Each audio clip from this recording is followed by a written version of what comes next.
Good morning. Welcome back to the Broadcast Retirement Network. This is BRN Sunday for Sunday, May 26th, 2024. And we've got another great show for you this week. The Legal Eagles, David Levine and Kevin Walsh of Groom Law Group are here.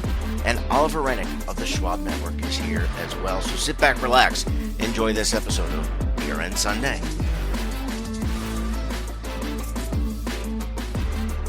Well, it's time to take a look around Capitol Hill. There's a lot going on in terms of regulation, legislation, and innovation. Joining us on the line, you know them as the Legal Eagles, fondly from that Robert Redford movie, but we also know them as David Levine, Kevin Walsh. Both are principals with Groom Law Group. That's an employee benefits law firm based in Washington, D.C. Eagles, great to have both of you back on the program this morning. Yeah, thanks for having us on, and happy Memorial Day, everybody. Summer's finally starting. Yeah, this is the official, I guess, the benchmark, David, for starting summer. Today, we're going to talk about another interesting concept, that of a national retirement dashboard. I want to get your insights into this. Absolutely, and it's great to be here, Jeff. The sun is shining, or at least for some of us, it is a great day. Yep. So let's talk about this. So the GAO, we've talked about GAO studies before. What does the Government Accountability Office do? Basically, they do research. Members of Congress ask them to research specific items, specific things, and they are very active in the retirement policy space. Importantly, they are nonpartisan. They are not here with any particular bent on where they're trying to come out. And they really are a really incredible resource for the industry. One of GAO's recent analyses has resulted in a recommendation, and this goes to the regulatory agencies, they publish it and such, was that effectively a dashboard be created by the Department of Labor, similar to what exists in some other countries, that allows participants to see all their benefit plans, all their 401ks in one place. It is a very interesting idea. And the question is, will it get traction? From a baseline level, as you know, under the secure legislation, we have the National Retirement Lost and Found that's coming out soon, where the Department of Labor is going to be gathering information about people and their accounts. And we can talk more about that. And I know that's Kevin's topic, so I'll defer there. The key here is the DOL has in some ways started down this road with some information gathering. Now, there's a lot of plumbing work that it takes to do this. And when I say plumbing, I mean you would actually have to get feeds from record keepers and information. It would be potentially challenging, especially for active employees to get fed into this. This would be a real change. And there are costs. And the inevitable question is, who pays those costs of creating the plumbing? So it'll be an interesting discussion about where we go. Also, it aligns very heavily. We've all dealt with things like Plaid integration. Plaid is a technology platform, for those who don't know it, that sometimes, if you want to aggregate your account balances on a website, it says, give your password for these other accounts, and we will pull your data, but we don't keep your password. How does that work? It's through all these middleware tools such as Plaid and others, where basically they help assimilate data together. And the question is, could you accomplish the same thing for a dashboard through DOL? Possibly, but we'll have to see what's to come. But Kevin, I think this has fascinating implications on your favorite topic, missing participants. So what do you think? Do we have to tie everything back to missing participants, David? Yes, we do. Because we know you love it. We know you love it. But I think an important thing to think about the dashboard is that the retirement savings lost and found that EBS is creating as a result of Secure 2.0, really that could be a step one towards having this database. It raises a number of privacy considerations where you need record keepers to be sharing. You might need the IRS to share. You might need DOL to share. In the GAO report, it suggests that legislation would be needed for this to be created. If there was a one-stop shop where participants would go, in theory, that would really make it easier for plan sponsors. It might go a long way for missing participants, but On the other hand, it does open up a whole host of questions about, data sharing among government agencies, data sharing with the private sector, and then also, are folks comfortable with a one-stop shop and the implications that might have on privacy?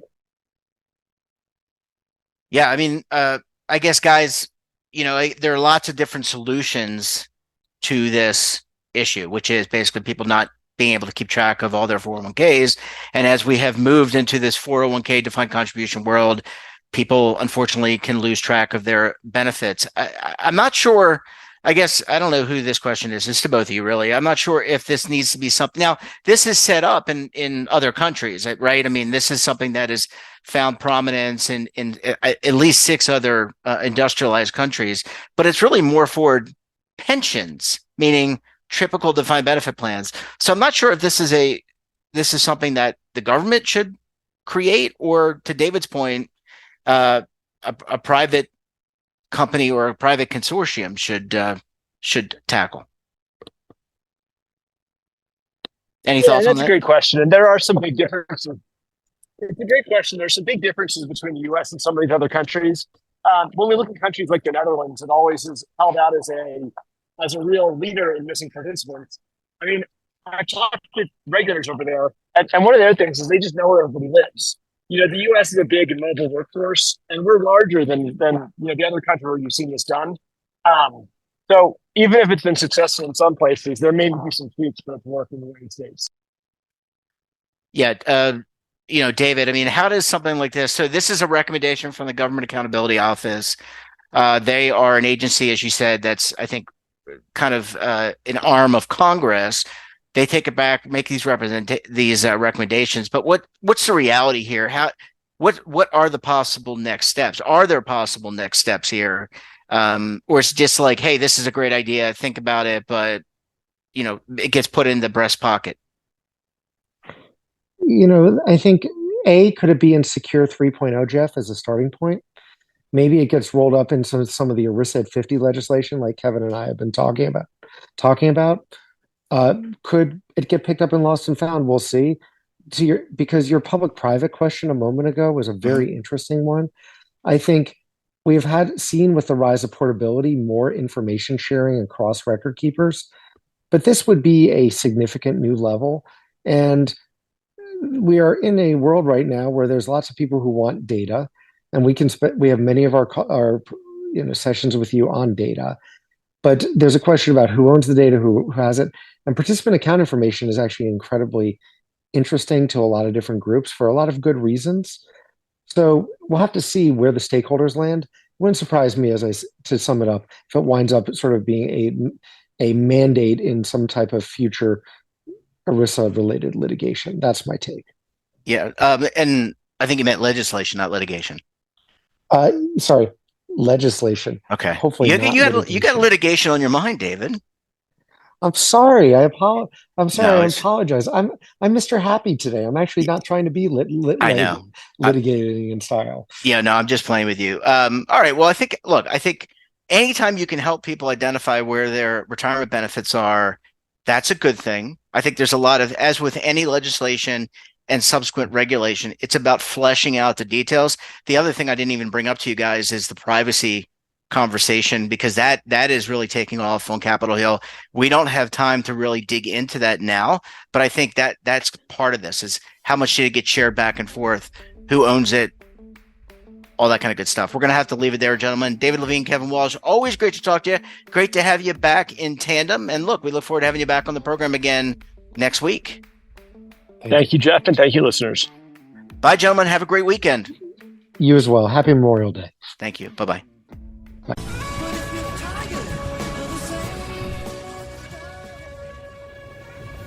Imagine a new television network that will make you richer, healthier, and in control of your financial future.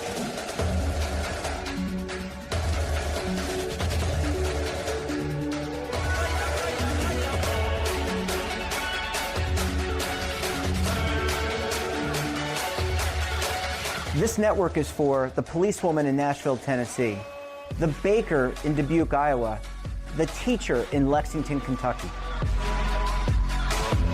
We want to make the idea of savings and retirement culturally relevant.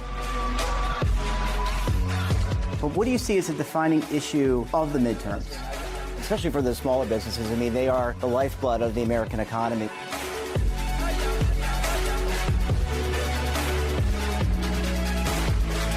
Featuring exclusive interviews, current affairs, and docuseries. 33 years old, you retired early. The philosophy is money only matters if it helps you live a life that you love. But you got to start thinking about retirement as soon as you get in. The Broadcast Retirement Network will drive very high engagement with premium partnerships. So this isn't retirement and savings for your parents or grandparents. This is for all Americans. And we're going to change the way you think about money.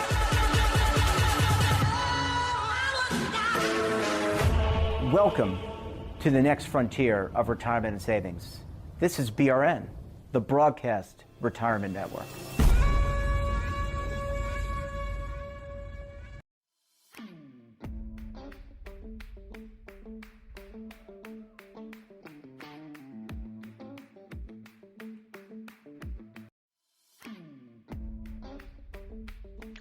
Welcome back. Now time to check in on markets and the economy. Joining us on the line, he's the lead anchor for the Schwab Network, Oliver J. Rennick. Oliver, thanks so much for stopping by the program this morning. Thank you, sir. Appreciate it. Okay, a lot of ups and downs in the market this week. Let's start with the Fed minutes. What did you glean from a quick read of the Fed minutes? I'm sure it wasn't a quick read.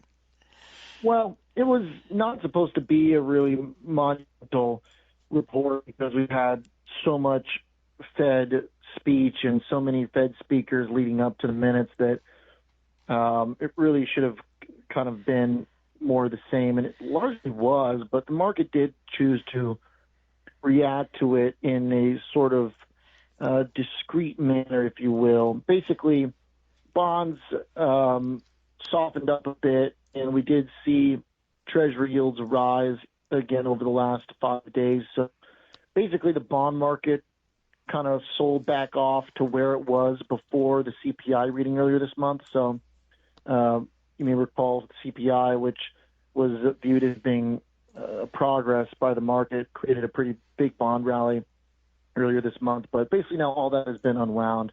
And the minutes did some work towards that in combination with better than expected PMI data on the services this week.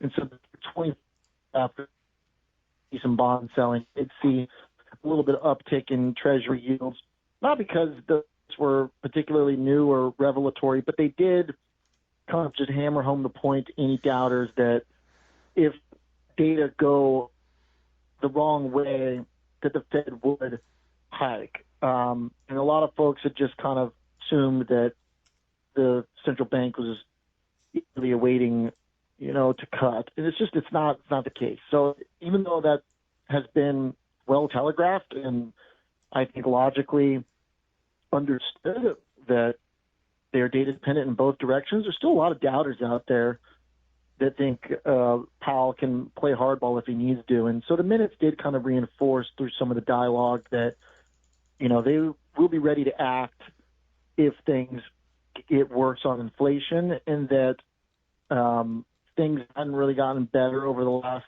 couple months. So there's definitely a little bit of dissent and debate about how to characterize the inflation in the data so far this year, where it really depends on your goalposts. Where if you look, 3-4 months ago, inflation data a long way since then. So the short-term inflation data has been sticky, has been warm, and has generally been surprisingly bad.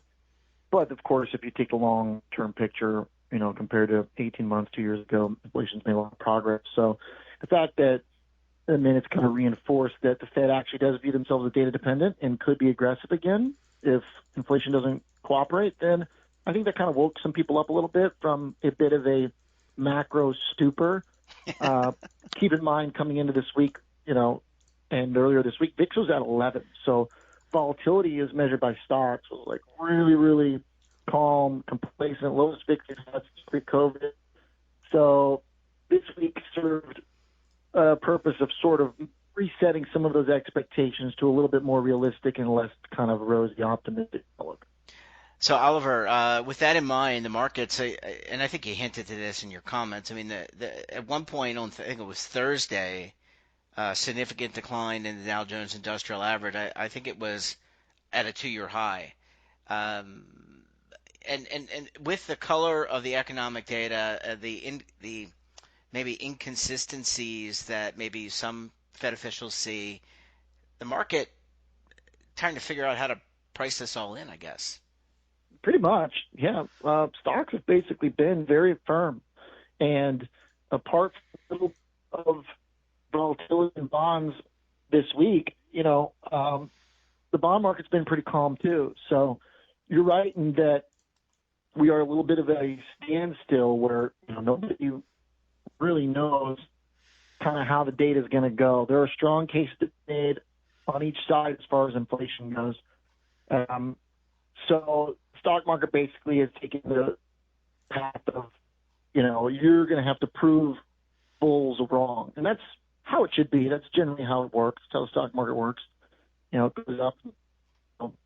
Some real major negative force prevents that kind of natural ascent of equity value in American companies. So it is kind of back to normal in a way where stocks are just drifting higher and, in the absence of any negative news. And that's just kind of how the way the game works. And so VIX being back to 11, really low, was a way to kind of signal that for many market participants, they view us as kind of being out of the woods, so to speak, on economic threats and inflation threats. Now, do I personally think we're out of the woods? Like, we're not. More so because the combination of growth and inflation has worked, where we've had some weakening of core economic data while inflation is stuck around. So that combination is not good, but it's also not terrible either. Still, nominal values of a lot of the economic data are still very solid and impressive.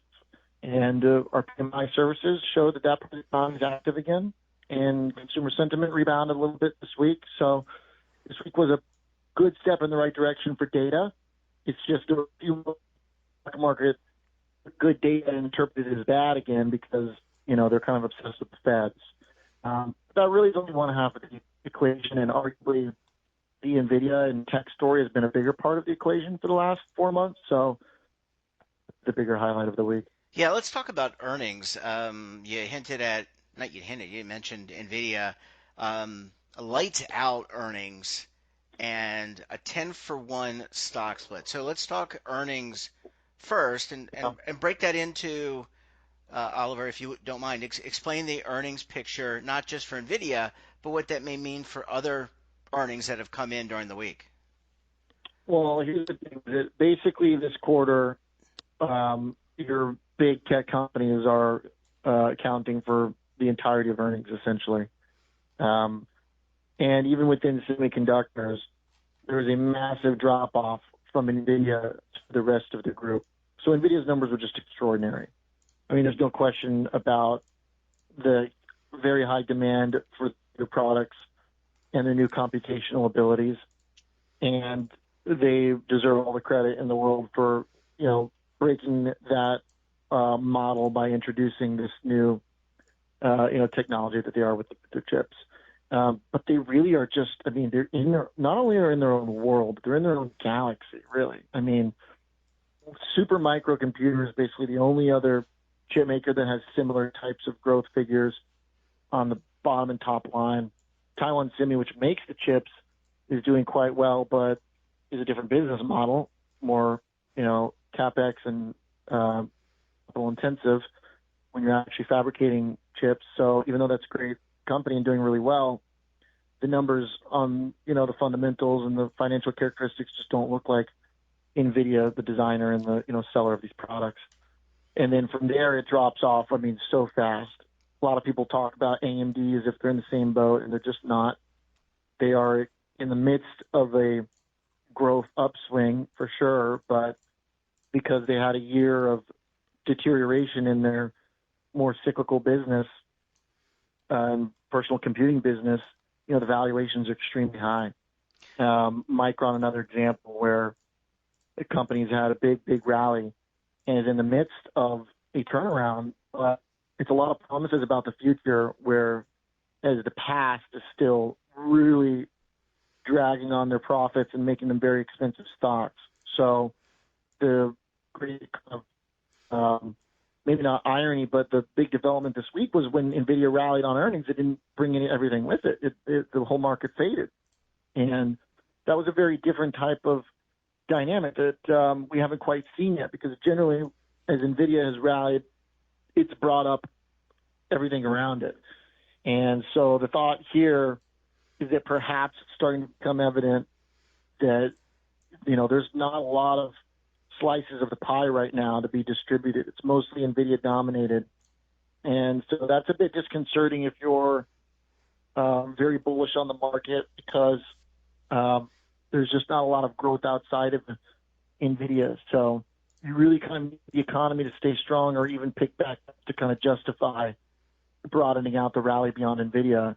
And that's where we come full circle back to the Fed, because it's just not obvious that we're going to be able to get a big spurt of growth like that without inciting more inflation. So NVIDIA really remains a very important company.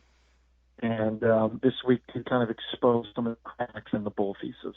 Yeah, and just to kind of tie it off, I mean, when you look at Walmart, I think Walmart had earnings, or at least had some announcements this week. Target, you look at that consumer is under a lot of pressure. They are. Mm-hmm. I mean, we all are. We're all consumers. I mean, I know I feel it. I think a lot of our audience feels it. I don't pretend to speak for anybody else, but I think I feel it. Sure. Target, Walmart, they're all suffering a little bit when it comes to, they've had to lower, Target especially because it's a higher price point. Walmart, Costco are in pretty good shape. But a lot of people are going now to Walmart, even if you make a more than modest income, to escape some of these prices. And it just shows you the disparity between these consumer driven entities like the Walmarts and the Targets and NVIDIA. And I wonder if Walmart and Target will be looking at ways to incorporate AI and some of the NVIDIA products into their own manufacturing and production. And everybody's trying to figure out how to get on the AI trade, but it's still very just to see what kind of consumer-facing applications there will be. As far as things picture for retail, I mean, it's a stark difference between Walmart and Target, where Walmart's just kind of sucking up all the spending, as you mentioned, and also hitting a higher kind of social tier of shopper, whereas Target kind of stuck in the middle is really struggling. And we've also seen some of the higher end brands a little bit kind of fray somewhat as folks are looking for more discounts. Like this week we saw just a lot of love for TJ Maxx and for Ross stores, and a few other brands that are distributing through discounters too, like Deckers, where you can get their shoes, a lot of the discounters, and Lululemon's really falling apart. Maybe some of that is branding, but there are plenty of examples of where people just don't want to spend super high ticket. They just don't want to buy super high. Yeah, well, I guess we're going to see how it all kind of plays out, Oliver, when it comes to back-to-school shopping, which I think happens in August. That's going to be incredibly fascinating. Oliver, we're going to leave it there. Thanks so much for popping by the program, and we look forward to having you back on the program again next week. All right, thanks, Jeff. Bye-bye. Have a great weekend, Oliver. Bye-bye. You too, man. See you. Bye. And that wraps up this episode of BRN Sunday. Have a topic of interest? Someone you think we should talk to? Then drop us a line. And don't forget, for all the latest curated news and lifestyle wellness, finance tech, so much more, and all in one place, check out today's edition of our daily newsletter, The Morning Pulse. Want to search our archives? Check out our latest content? Then visit our website. We're not back again tomorrow because it's Memorial Day, but we'll be back on Tuesday for another edition of BRN AM. Until then, I'm Jeff Snyder. Stay safe, keep on saving, and don't forget, roll with the changes.